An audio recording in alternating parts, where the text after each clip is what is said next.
Tenders and turntables. The big stations at both ends of the line each have a turntable.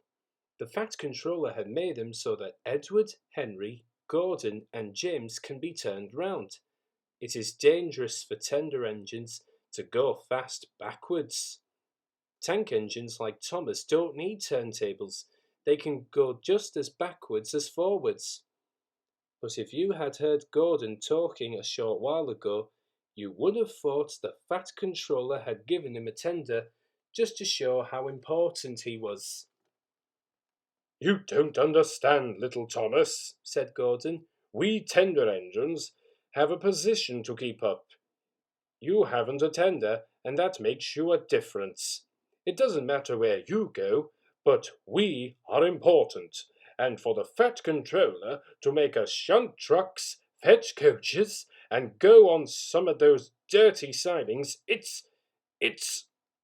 well, it's not the proper thing." And Gordon puffed away in a dignified manner. Thomas chuckled and went off with Annie and Clarabel. Arrived at the terminus, Gordon waited till all the passengers had got out. Then, groaning and grumbling, he shunted the coaches to another platform. "Disgraceful! Disgraceful!" he hissed as he ran backwards to the turntable. The turntable was in a windy place close to the sea. It was only just big enough for Gordon, and if he was not on it just right, he put it out of balance and made it difficult to turn. Today, Gordon was in a bad temper, and the wind was blowing fiercely. His driver tried to make him stop in the right place. Backwards and forwards they went, but Gordon wasn't trying. At last, Gordon's driver gave it up. The fireman tried to turn the handle, but Gordon's weight and the strong wind prevented him.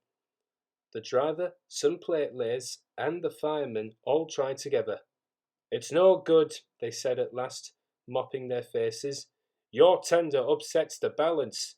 If you were a nice tank engine, you'd be all right. Now you'll have to pull the next train backwards." Gordon came to the platform. Some little boys shouted, "Come on quick, here's a new tank engine." "What a swizz," they said when they came near. "Oh, it's only Gordon back to front." Gordon hissed emotionally. He puffed to the junction. "Hello," called Thomas. "Playing tank engines? Sensible engine. Take my advice. Scrap your tender and have a nice banker."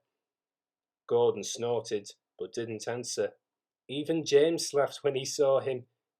"Take care," hissed Gordon. "You might stick too." "No fear," chuckled James. "I'm not as fat as you." "I mustn't stick," thought James anxiously as he ran to the turntable later.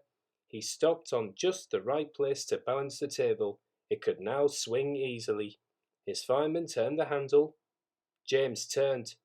Much too easily. The wind puffed him round like a top. He couldn't stop.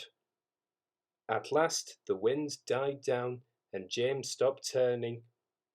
But not before Gordon, who had been turned on the loop, had seen him. "Well, well," he said, "are you playing roundabouts?" Poor James, feeling quite giddy, rolled off to the shed without a word. That night the three engines had an indignation meeting. "It's shameful to treat tender engines like this. Henry gets hoosed by elephants. Gordon has to go backwards, and people think he's a tender engine. James spins round like a top, and everyone laughs at us. And added to that, the Fat Controller makes us shunt in dirty sidings." "Bah!" said all three engines together. "Listen," said Gordon. He whispered something to the others. "We'll do it tomorrow. The Fat Controller will look silly."